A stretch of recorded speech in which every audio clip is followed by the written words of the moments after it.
Subscribe करें और bell दबाएं ताकि कोई खबर रह न जाए। आमिर लियाकत साहब को आप लोगों ने मना लिया है या वो कॉम्प्रोमाइज़ करने पर तैयार नहीं है? साथ ही मैंने आपको बताया कि कल मेरे प्रोग्राम में हलीम आदिल शेख साहब ने कहा कि हम उनको संजीदा नहीं लेते, वो हमारे बारे में कुछ भी कहते हैं, नाराज़ होते ही रहते हैं, हमने कभी सीरियस नहीं लिया। देखिए, मैं ये बात तो नहीं कहूँगा। मैं आमिर लियाकत साहब की एक अपनी जगह मुनफरिद हैसियत है, वो एक एंकर पर्सन है, अच्छा बोलते भी हैं और अवाम के जज्बात की तर्जुमानी भी करने में काफ़ी हद तक अपनी जगह सही सही होते हैं।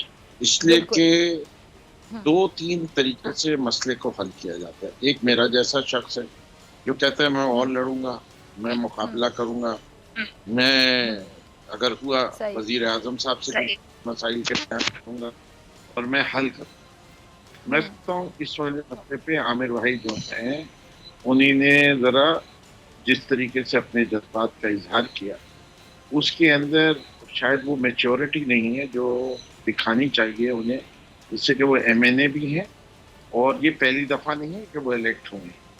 तो उनको पहले वो सारे रास्ते और वो जद्दोजहद उन्हें जिस प्लेटफॉर्म से इलेक्शन लड़ा है, हमारा जो रोल कराची में है वो ऑब्वियसली बड़ा डिफिकल्ट रोल है।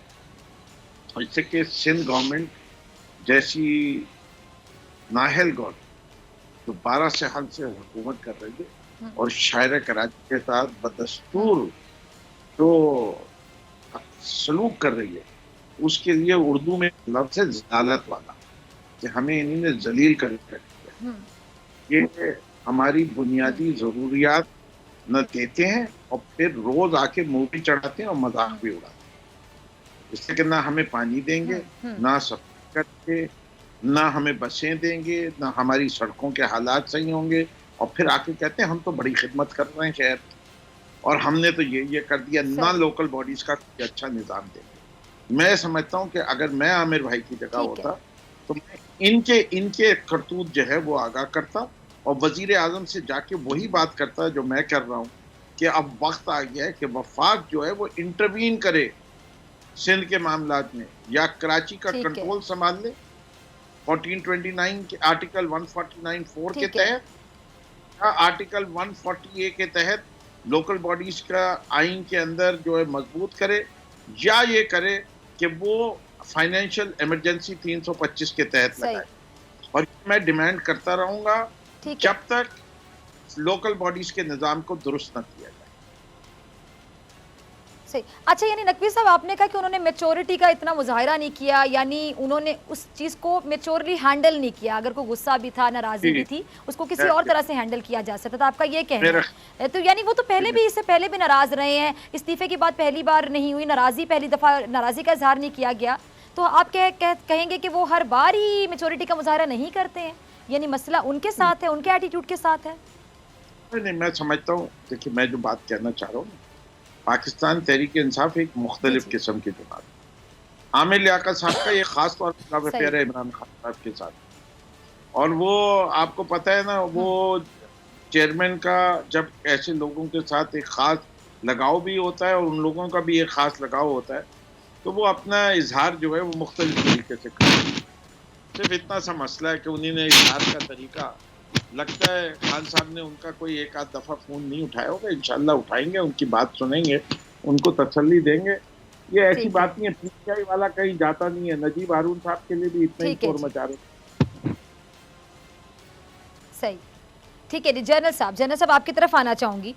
जनरल साहब, ये सियासत में ये जो हुब्बुल वतनी और गद्दारी के फतवे देना, ये एक सिलसिला है जो कि शुरू हुआ है, जमहूरियत के लिए आपके मुताबिक ये कितना ख़तरनाक साबित हो सकता है कि किसी को भी गद्दार कह दिया जाए और कोई भी कह दे कि मैं तो बहुत मुहिब्बे वतन हूँ?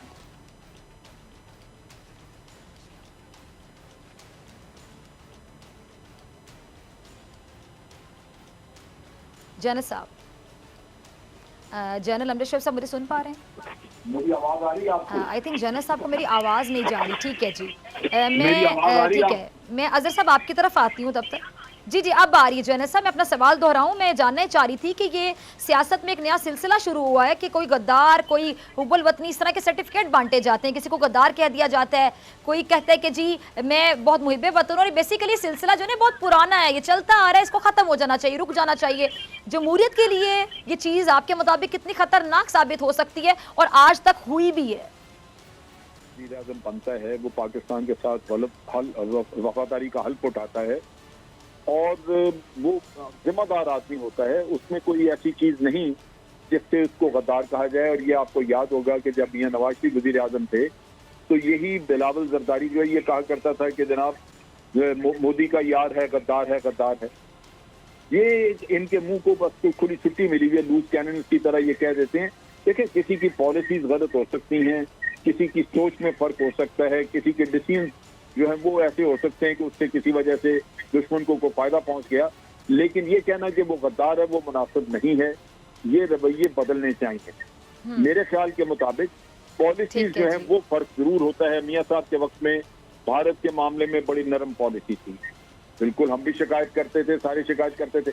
लेकिन उसको गद्दार कहना या गद्दारी कहना कि मुल्क के साथ गद्दारी की जा रही है वो मुनासिब नहीं है। उस वक्त भी यही पीपल्स पार्टी कहा करती थी कि इस बात एहसास करनी चाहिए और इसकी गलत दोस्ती है, उसकी सोच अंडरस्टैंडिंग है। मोदी का यार है, गद्दार है। बेहद आप सही।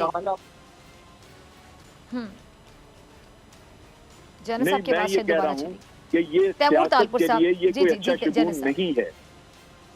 आप अपने आप ठीक है, को ठीक और है। अपने लीडर्स को बिल्कुल। बाहर दुनिया के सामने यानी इस चीज को चेंज करना होगा, खत्म करना होगा। ऐसा ही जैनब साहब, हमें सोल्यूशन की तरफ जाना है कि तमाम सियासतदानों को अपने रवैये को तब्दील करना होगा कि गद्दारी के जो सर्टिफिकेट्स बांटे जाते हैं ये सिलसिला खत्म होना चाहिए। ठीक है जी, ठीक है जी। जैनब साहब की आवाज़ क्लियर नहीं आ रही, रजा प्लीज आवाज़ ज़रा सही करवाइएगा ताकि नाजरीन सुन सकें। जी तैमूर साहब, मैं आपकी तरफ आना चाहूँगी। तैमूर साहब, अगर मैं बात करूँ MQM और आपके दरमियान पीपल्स पार्टी के दरमियान सबसे ज़्यादा जो इख्तलाफात रहे, आप अग्री करेंगे, वो कराची पर हुए हैं। सबसे ज़्यादा इख्तलाफात कराची सिंध का हिस्सा है, अहम हिस्सा है, इसमें कोई शक नहीं है। लेकिन आज जो सर कराची का हाल है, अमली तौर पर प्रैक्टिकली ऐसा दिखाई देता है कि आप लोगों ने कराची के लिए कभी कुछ किया?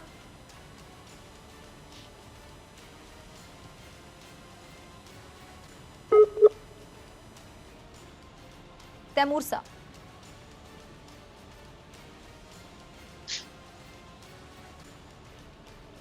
मिठी यहाँ पे आप बात करती हैं क्या किया हमारी हुकूमत ने?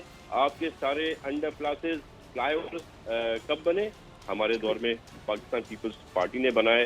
आपका जो ये रिजल्ट आया था ना जो इस इलेक्शन में, वो वाजे आपको बता रहा था जब peoples party was not winning seats किसी जमाने में फ्रॉम कराची। तो अब हमने सीटें कराची से जीते ना, हमने लोकल बॉडी इलेक्शंस कराची से अच्छा आप ये कह रहे हैं, वो मुस्तफा कमाल साहब से कभी पूछ ले तो कहते हैं कि कराची की हालत जब बदली तो मैंने बदली जब मैं मेयर था।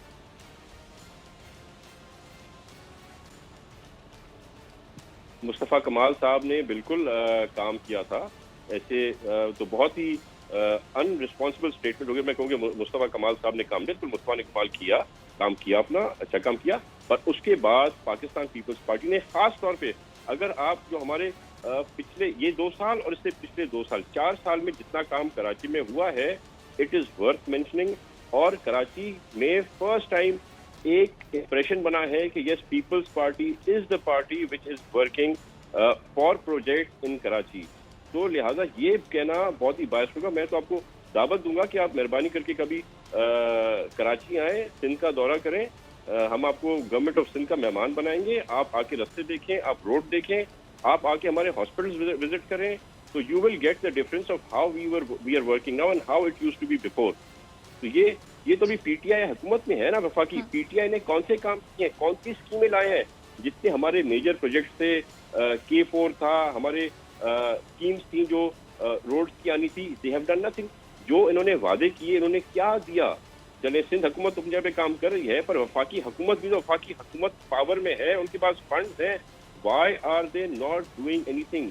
क्या उन्होंने अपना पूरा दिमाग बना लिया है कि उन्होंने कुछ नहीं करना है सिर्फ क्योंकि सिंध की आवाम ने इन्होंने वोट नहीं दिए?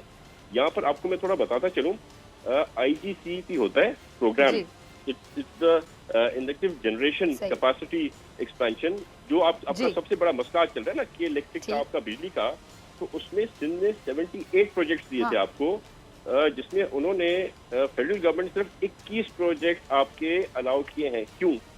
अगर हम एक बेहतर काम अपनी जगह कर सकते हैं, क्यों नहीं करने दे रहे?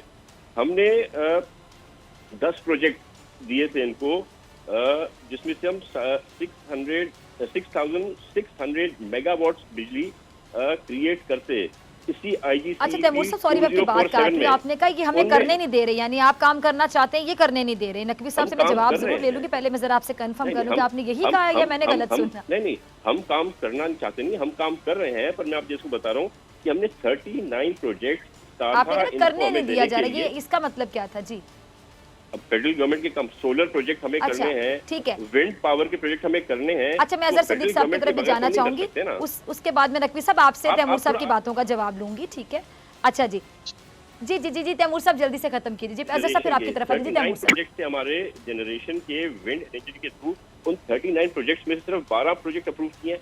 फंडिंग हम कर रहे हैं, काम हम कर रहे हैं, इन्वेस्टर्स हमारे पास हैं, तो आपने क्यों? मतलब कि आप चाहते यही हैं कि कराची में, सिंध में लोगों को बिजली ना मिले। आज आपके के इलेक्ट्रिक में 2 रिप्रेजेंटेटिव्स हैं फेडरल गवर्नमेंट के, आपके पास 23% शेयर फेडरल ये गवर्नमेंट तो वफाकी हुकूमत को सिंध से कराची से क्या दुश्मनी हो सकती है? ऐसी तो बात नहीं हो सकती ना तैमूर साहब के वो जानबूझ के चाहते हैं कि ना में। तो फिर ये क्या है बात, जो हो चलिए रहा ठीक है, है? इन तमाम हमारे बातों के जवाब मेरे ख्याल से नकवी साहब बेहतर देंगे। मैं अजहर साहब की तरफ जाती हूँ। तैमूर साहब जरा प्लीज मुझे वक्त दीजिएगा। अजहर साहब आपकी तरफ आना चाहूंगा। सब वो JIT के हवाले से मेरे जहन में एक सवाल था, लेकिन तब फिर मुझे दूसरे मेहमान की तरफ जाना था। ये जो उज़ैर बलोच की JIT है, ये 2 हैं अजहर साहब, अब असल कौन सी है, इसका पता कैसे चलाया जा सकेगा? अच्छा, मैंने I have gone through both of them, मैंने दोनों देखी हैं।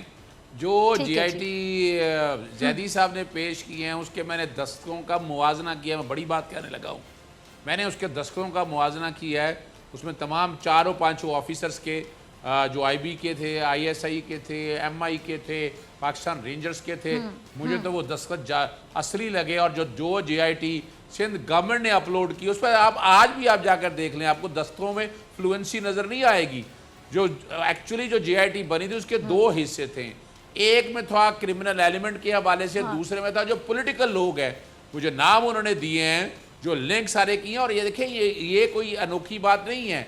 अगर आपको कराची लॉ एंड ऑर्डर के केसेस का याद हो, इफ्तिखार चौधरी साहब के दौर में बाकायदा पॉलिटिकल विंग का, टेररिस्ट विंग का वो जजमेंटें मौजूद है रिकॉर्ड के ऊपर। ये सिर्फ पाकिस्तान पीपल्स पार्टी नहीं, MQM और कई मजहबी जमातों के अंदर ये बाकायदा विंग मौजूद थे, और बाकायदा PMLN के हवाले से भी बात आई थी। तो वो जो चीज़ें सारी वो दी हुई हैं, वो तो सारी रिकॉर्ड का हिस्सा है। अब वो JIT में जब वो JIT के हवाले से शहादत के तौर पर जब बुलाया जाएगा, इनमें यानी जो 5 ऑफिसर हैं उन्हें तो आके बताना पड़ेगा, और वो JIT की रिपोर्ट सारे लेके, और JIT रिपोर्ट कोई देना नहीं चाहता। मॉडल टाउन की JIT में भी ISI और मिलिट्री इंटेलिजेंस के ऑफिसर का डाइसेंडोल्ड उतार लिया था गवर्नमेंट ऑफ पंजाब ने, शहबाज शरीफ वगैरह इन सब लोगों ने उतार लिया था। यहाँ भी ये तरीकाकार है। यहाँ JIT देखे इतने अरसे बाद आई है, और वो भी बाकायदा अली जैदी साहब ने पिटीशन दायर की तब पब्लिक की, वरना तो पब्लिक ही नहीं की। इमरान खान साहब तो गलत रवायात डाल रहे हैं यहाँ पर पब्लिक करने की। जब कल बड़ा मुश्किल हो जाएगा, आइंदा से ऐसी JIT नहीं बनेगी ना, आइंदा इस तरह से कमीशन बनेंगे। JIT रिलीज करने के बाद उनको मंतकी अंजाम तक पहुंचाया नहीं जाता। सब्सक्राइब करें और बेल दबाएं ताकि कोई खबर रह न जाए।